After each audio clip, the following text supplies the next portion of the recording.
What's up, Guardians? Today we're going to be going over all the weapons that I think one should bring into Trials of Osiris, and I think you should have these weapons already in your inventory before you even load into a match, because if they're going to get rid of locked loadouts, which I think they will since we're going back to Trials of Osiris rather than Trials of the 9, if they're getting rid of locked loadouts, you're going to want a plethora of different weapons available to you immediately so that you can compete with your opponents who might try and counter what you initially bring in for the match. So if you bring in like a hand cannon and your opponent brings in a scout rifle, you may need to swap to something really quick in order to fight him at the range he wants to fight at. So going into this, we're going to move weapons over from my dim account onto my warlock, and we're just going to chat about them really quickly. There's a lot of weapons,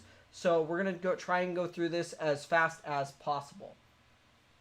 The first weapon I will recommend bringing is your legendary 150 hand cannon. Mine right now is spare rations. If you have a god roll dire promise because your RNG is just fucking nuts, well, you can bring that too, but this is going to be one of your bread and butter hand cannons.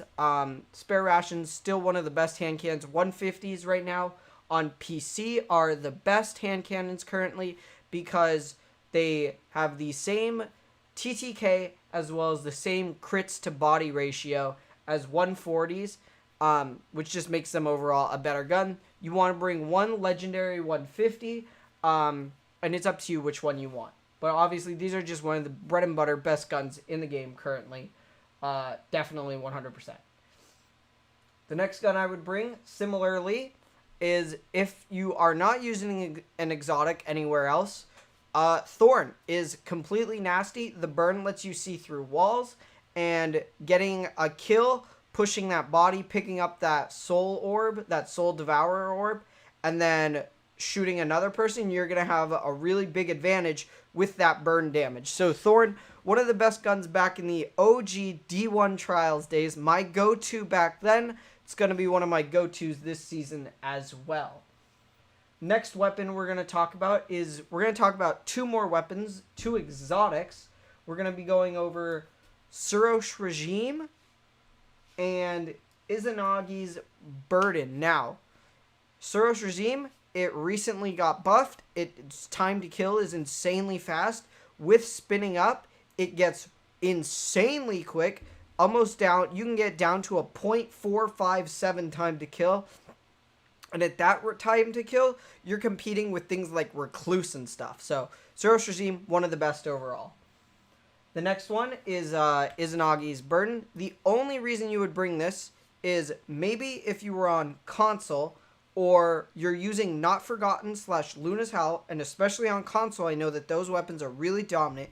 You can equip an Izanagi's Burden. You could, in theory, farm up some special ammo with some perks on your armor and some kills, and get ahead in rounds and get ahead in special ammo. And then at that point, you can use the Honed Edge ×4 bullet to body shot your opponent. Remember, we're using the cheesiest. We're getting all the free kills we can possibly get, because this is Trials of Osiris, and the only thing you care about in Trials is winning the game. Next weapon I would go with is a pulse rifle, or in particular, I have the Bygones right here with Outlaw Kill Clip. I chose Kill Clip over Rampage because it lasts longer and you can control it a little bit more to prepare it for your next engagement, because it is only 3v3. But any pulse rifle or scout rifle, something to deal with longer ranges, in case we end up getting some kind of ranged map like Widow's Court, you're not going to want a hand cannon per se necessarily for that map. You might want something like a Bygones giving you more range. Or any scout rifle like Randy's throwing knife, anything like that. Any sort of ranged primary weapon. Next, we're going to go over Recluse, or next one, not Recluse, lol. Revoker is the next one. Revoker, I'm sure you've heard about this, but a weapon that can regen ammo on missed shots is basically very similar to Icebreaker in Trials of Osiris, and it essentially lets you shoot before you even know an opponent is there, which gives you the advantage in fast reaction time and things like that. Revoker is going to be one of your best friends. I can imagine on console the meta is going to be Revoker and Not Forgotten all day long. And that's about it for our primary weapons. These 6, I will show the 3 other ones that I'm bringing. Actually, there is one important one. Not the Steel Feather Repeater. Just another auto rifle in case you wanted to use a legendary auto instead of something like Soroush Regime. However, you may want to bring an Imperial Decree or a Dustrock Blues in case you run to a team that's really rushing you and shotgunning a lot. This type of shotgun would pair nicely with a Not Forgotten or a Luna's Howl. And then finally, we have one more 150, one of the best in the game, and that is the Rose. A great hand cannon overall, just a really nice one, a range bump stat, easily obtainable if you don't have any 150s currently, and your best opportunity is to farm for like a spare rations at this point. Definitely, the Rose is a really solid option, really overall just great stats and a great hand cannon to use in PvP.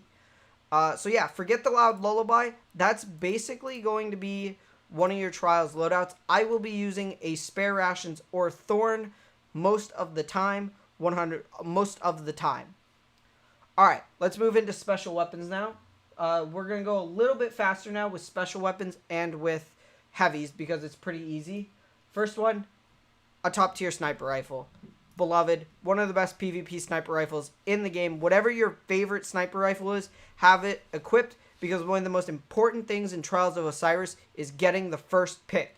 If you get the first pick, your team is now in a 3v2 and you can rush them, be aggressive, and it's a lot easier winning a 3v2 versus a 2v3. So, Beloved, one of the best snipers in the game, pairs nicely with Spare Rations or Thorn. Definitely going to go for that one. Next one we're going for, Mindbenders Ambition. Your God Roll shotgun in the energy slot. This shotgun, in my case, is Mindbenders Ambition.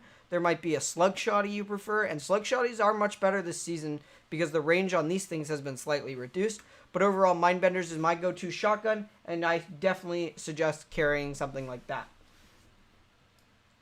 Next, you're going to want to carry a legendary hand cannon. In my case, this one is Waking Vigil.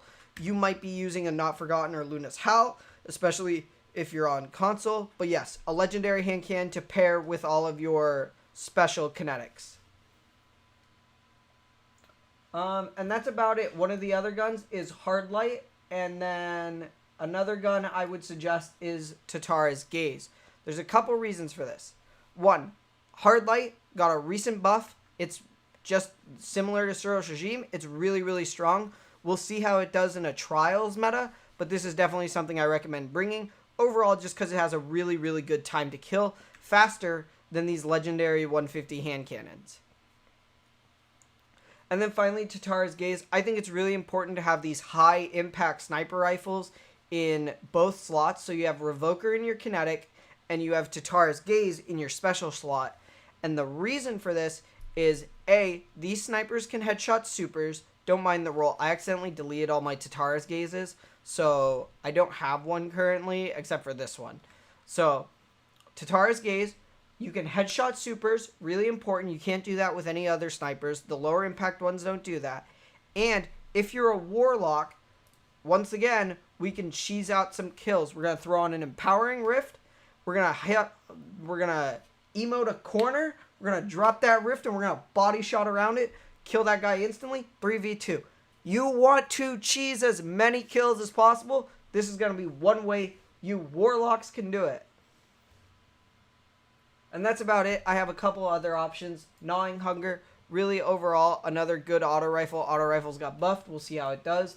And then if you played back in the OG, D2 Year 1 Trials, you can try something like a Darkest Before. Overall, decent pulse rifle, gives you a little bit more range than your hand cannon. But for the most part, my special slot is going to be filled with my energy slot is going to be filled with special weapons. We're going Beloved in this case, or Mindbender's Ambition. So that's going to be the one of these two is always going to be in my inventory for the most part, for 90% of the time. Finally, for power weapons, I'm just going to drag them all over really quickly so that we can finish this video off, and then I'll talk about them each individually really quickly. So we're just going to drag them all over. There's only 6 of them I recommend bringing. You could technically bring a 7th if you wanted to, and we'll get into that really quickly. So, Black Talon. If you're using legendaries everywhere else and you don't need an exotic, this is going to be a great exotic sword, because swords let you 3-peek around corners without emoting, so it doesn't tell the enemy team that you've done it. And B, this exotic sword in particular, if you pick up heavy, you can actually throw a projectile, so you're not at the same disadvantage you were previously. Next weapon is going to be any legendary rocket launcher. You could put an exotic like Truth in this slot, just any rocket launcher depending on your loadout. The reason for this mainly is that you want to pick up heavy and you want to get a kill really fast. You don't want to be dilly-dallying around with heavy machine gun ammo and like getting, peeked and shot and losing ammo. You want to get the heavy and create a 3v2 or 3v1 scenario. This is a great way to do it with just a simple rocket launcher. Similar to the Black Talon, we have a legendary sword for you. The reason you'd want this is in case you were running something like a Thorn. And if you know you're not going to be picking up heavy, swords are great for 3-peeking around corners. Next is Tractor Cannon. You may want to put this on later in the round, especially if you know if you're going to be fighting supers, because this overall is a great way to counter supers if you get to pick up heavy. Finally, we have the Colony and we have Wardcliff Coil. The Colony is a great way to mess up the positioning of your enemy. If you chuck a couple spiders at them, they're going to have to jump and dodge away from them, leaving them out of position and getting you ready to snipe them or hand cannon them down or team shoot them in some way. And then Wardcliff Coil, it's an exotic rocket launcher, the one that everyone's been using in comp for a while, and overall is just a really, really solid rocket launcher to get that one kill to put you in that 3v2 scenario. 3v2 scenarios wins Trials. That's the entire idea. You get to that 3v2 and you can win it from there. Don't let them res. Don't do anything like that. These loadouts are to put you in the best scenarios to get to a 3v2 situation. My loadout most of the time is probably going to look something like this. We may end up swapping around some of these legendary weapons for another spare or a bygones. And if I ever did that, I'd probably swap immediately to Black Talon, putting myself in a really just good situation. 3-peeking gets you a ton of information, and doing it with a sword is an even better way to not alert your enemies to the fact that you're 3-peeking. So, hope you guys enjoyed. Hope you guys enjoyed the discussion behind the weapons, and I will see you in the Trials of Osiris. Goodbye. Have a good day.